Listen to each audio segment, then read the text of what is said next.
Bienvenue dans cet épisode de La Lettre Pro, le podcast IA, le podcast quotidien qui vous apporte les dernières nouvelles du monde de la radio et du podcast. Je suis Brulatour, le rédacteur en chef de La Lettre Pro. Aujourd'hui, nous allons couvrir plusieurs sujets intéressants, notamment l'impact de la radio sur le retour sur investissement, les événements à venir sur Radio Contact et bien plus encore. Plongeons-nous dans l'actualité du jour. Commençons par une analyse de Pierre Bouvard publiée sur le site de Westwood One le 17 mars 2025. Selon cette analyse, la radio s'impose comme le deuxième média le plus performant en termes de retour sur investissement à court terme. Cette conclusion repose sur une décennie d'études marketing scientifiques, démontrant l'efficacité de la publicité radiophonique. L'article met en lumière l'impact significatif de la radio sur les ventes et la notoriété des marques, ce qui en fait un choix judicieux pour les professionnels cherchant à optimiser leur stratégie publicitaire. L'analyse souligne également l'importance de mesurer précisément cet impact pour maximiser les bénéfices. Radio Contact, la première radio régionale des Hauts-de-France, prépare un événement exceptionnel avec son format Contact VIP.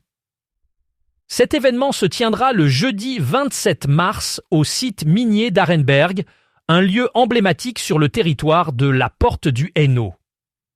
Pour cette soirée exclusive, 1000 auditeurs auront l'opportunité de voir Mentissa et Elena se produire sur scène. Ces deux artistes sont très appréciés dans le monde de la musique actuelle. Radio Contact montre ainsi son engagement à offrir des événements de proximité avec des artistes capables de captiver un large public. Pour ajouter de l'énergie à la soirée, le DJ résident de Radio Contact, Adrian Verda, ouvrira l'événement avec un warm-up spécialement préparé. Ce sera une mise en ambiance idéale avant l'arrivée des vedettes de la soirée. L'accès à cet événement se fera uniquement sur invitation. Les auditeurs intéressés devront envoyer le code VIP par SMS au 7 14 15 avec un coût de participation correspondant au prix d'un SMS plus 2 fois 0,75 €. Les jeunes générations s'imposent comme un moteur essentiel dans la dynamique actuelle du podcast. Selon une étude conjointe de l'Alliance pour les chiffres de la presse et des médias, ACPM, et du Conseil supérieur de l'audiovisuel, CSA, soutenu par le groupement des éditeurs de services en ligne, GEST, la moitié des Français âgés de 18 à 64 ans écoutent des podcasts ou des replays de programmes radio. Cette habitude s'inscrit de plus en plus dans leur quotidien, avec une majorité d'écoutes effectuées à domicile et via des smartphones. Les plateformes spécialisées dominent ce secteur, 45% des auditeurs les privilégiant pour leur consommation de contenu. Cette tendance souligne l'importance croissante des jeunes générations dans la consommation de podcasts et leur rôle dans l'évolution des médias audio numériques en France. Les récentes données de l'étude Barème Radio 2025, publiée par Marktest, révèlent une santé éclatante de la radio au Portugal. Entre le 1er novembre 2024 et le 23 février 2025, 84,4% des résidents du continent portugais âgés de 15 ans et plus ont écouté la radio au moins une fois par semaine. De plus, 60,9% ont déclaré avoir écouté la radio la veille de l'enquête. Ces chiffres témoignent de l'importance continue de la radio dans la vie quotidienne des Portugais, confirmant sa position de média incontournable dans le paysage audiovisuel national. Cette étude souligne également la fidélité des auditeurs portugais, qui continuent d'accorder leur confiance à ce média traditionnel, malgré l'essor des plateformes numériques. Radio France continue de soutenir la culture et la littérature en installant ses studios au Grand Palais pour le Festival du Livre de Paris, qui se tiendra du 12 au 14 avril 2024. Pendant 3 jours, les auditeurs auront la chance d'assister aux enregistrements de célèbres émissions de France Inter et France Culture, diffusées en direct ou enregistrées sur place. Parmi les programmes phares, on retrouvera Le souffle de la pensée de Géraldine Mosna-Savoy et on va déguster de François-Régis Gaudry. Le samedi 12 avril, le public pourra découvrir Mauvais genre et Le Grand Face-à-Face. Le dimanche 13 avril, une masterclass d'Émile Ferris et des rencontres avec des personnalités du monde radiophonique enrichiront le programme. Les éditions Radio France seront également présentes avec des dédicaces et une sélection d'ouvrages, prolongeant ainsi l'expérience littéraire et culturelle pour les visiteurs. Chaque vendredi soir, la station de radio Nostalgie offre une heure de complicité avec Jean-Luc Reichmann dans son émission intitulée « On se tutoie ».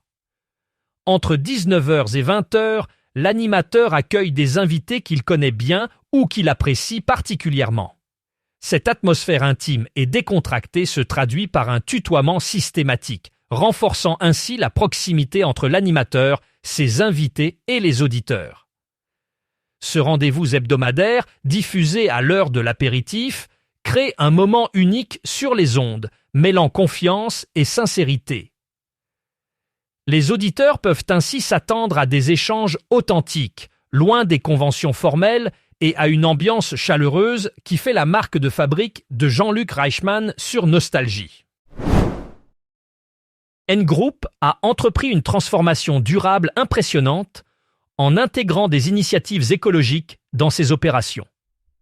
Depuis 2010, l'entreprise a formé une éco-team pour développer sa stratégie de responsabilité sociétale des entreprises. En 2022, cette initiative s'est concrétisée avec la publication d'un manifeste RSE structurant leur démarche. Aujourd'hui, N-Group dévoile son premier rapport d'impact soulignant des avancées significatives comme l'installation de studios fonctionnant à l'énergie solaire et l'utilisation d'émetteurs verts. Ces efforts illustrent l'engagement de N-Group à réduire son empreinte carbone et à promouvoir des pratiques durables. L'entreprise montre comment une vision à long terme peut conduire à des changements substantiels et inspirer d'autres organisations à emboîter le pas dans la lutte contre le changement climatique. Africa Radio rend hommage à Manu Dibango avec une émission spéciale intitulée Manu Forever qui sera diffusée le 24 mars 2025 de midi à 14h. Cette émission, animée par Soro Solo et Claire Diboa, reviendra sur la carrière de l'artiste et son héritage musical. Né à Douala en 1933, Manu Dibango a été initié au chant par sa mère avant de partir en France pour ses études. C'est en Sarthe qu'il découvre le jazz, influencé par Francis Bebey. En 1972, Dibango connaît un succès mondial avec Soul Makossa, un titre qui fait découvrir le Makossa au monde entier. Il a laissé une discographie riche et a eu un impact indélébile sur la world music. Pendant 20 ans, il a animé la discothèque de Manu sur Africa Radio, célébrant la musique africaine avec des invités. Manu Forever propose une immersion dans l'univers de Papy Groove, entre témoignages et archives, pour célébrer cet artiste hors norme.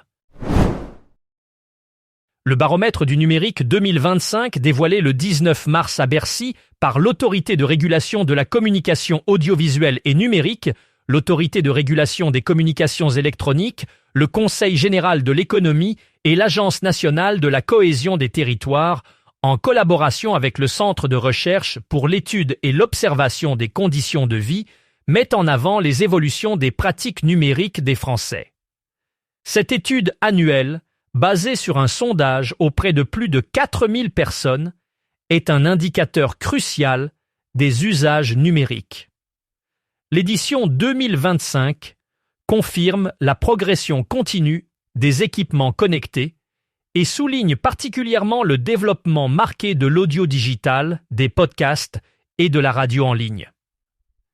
Ces tendances montrent l'ancrage du numérique dans les habitudes des Français, renforçant ainsi le rôle essentiel des médias numériques dans notre société moderne. C'est tout pour cet épisode de La Lettre Pro, le podcast IA. Merci de nous avoir écoutés aujourd'hui. Pour en savoir plus sur tous ces sujets passionnants, rendez-vous sur notre site lalettre.pro. N'oubliez pas que vous pouvez également vous abonner à notre newsletter quotidienne. À demain pour un nouvel épisode rempli d'actualités captivantes du monde de la radio et du podcast.